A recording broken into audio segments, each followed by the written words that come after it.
If prison offers you anything, it's time to think, to reflect on how you got there, and to decide the person you want to be when and if you ever get out. How long, when you went in, did it take you to maybe start to realize that I need to do a complete 180 here, and I need to really focus on changing as a person? Day one. Wow. I couldn't believe that I'd actually got incarcerated. I used to tell my mom that I never wanted to be a statistic, and as I was laying on a prison bed, I realized that I'd just become that. When we met 30-year-old Michael Darrington, he'd been out of prison for just a few months after serving an 8-year sentence for assault. He was at the University of Washington to meet with professors about transferring there for school. What'd you want to come for? Psychology or marketing. And then I got some professors that want to push me to the Law Societies and Justice program and English. The journey that took Michael from convicted felon to college hopeful started here. The one thing I do want to go over in here at University Beyond Bars. So let's go ahead and calculate that. A program at the state prison in Monroe that gives inmates an opportunity to turn their lives around. How accurate is the weight? Through education. So many things from every perspective. Joel Strom is the program's director. I mean, I think everybody in the program is a tremendous success story.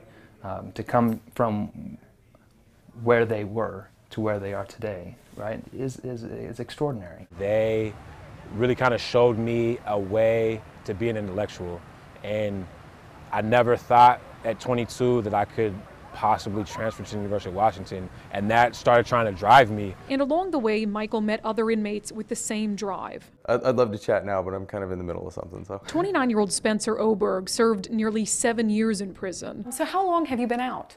I've been officially out since the 15th of February of this year. So not long at all? Not long, just a few months. How are you doing? Pretty good. It's good to be out, I imagine. Yeah, I'm doing really good. We met Spencer at his office in Bellevue, where he already has a job with a small startup. Well, there's 2 companies that we operate out of here. One that is going completely gangbusters right now. The drive that Spencer has on the outside started long before he got out of prison, with opportunities like University Beyond Bars. And we were trying to calculate how much was lost. There were a lot of things that were missing in my life, and I couldn't figure out what those were, but I tried to fill that void by grasping on things like outside of myself, like something else could make me happy, like drugs, for example, or money, or things. And it took being in prison to recognize that none of that stuff starts from outside of myself. I came to a place where I was happier than I'd ever been in my life in prison, and I felt freer than I ever felt anywhere else in my entire life. In prison behind bars.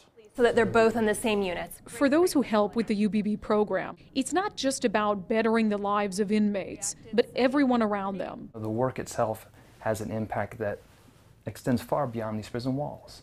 We are impacting communities, we are impacting families, we're impacting future generations. He told us a story about one student who made a promise to his daughters. He made him a deal. He said, I will work on getting my AA if you both promise to go to college and pursue your BA.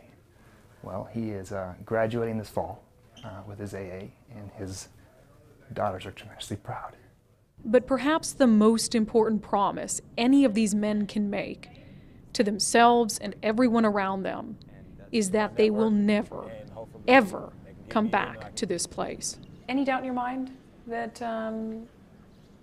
you won't go back? There's absolutely no doubt in my mind that I'll ever go back as a prisoner.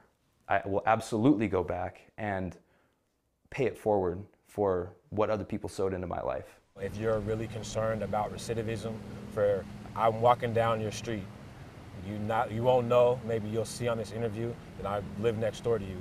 And do you want me to be educated and stay out of prison, not make another mistake, or do you want me to be uneducated and continue to commit crimes trying to find my way?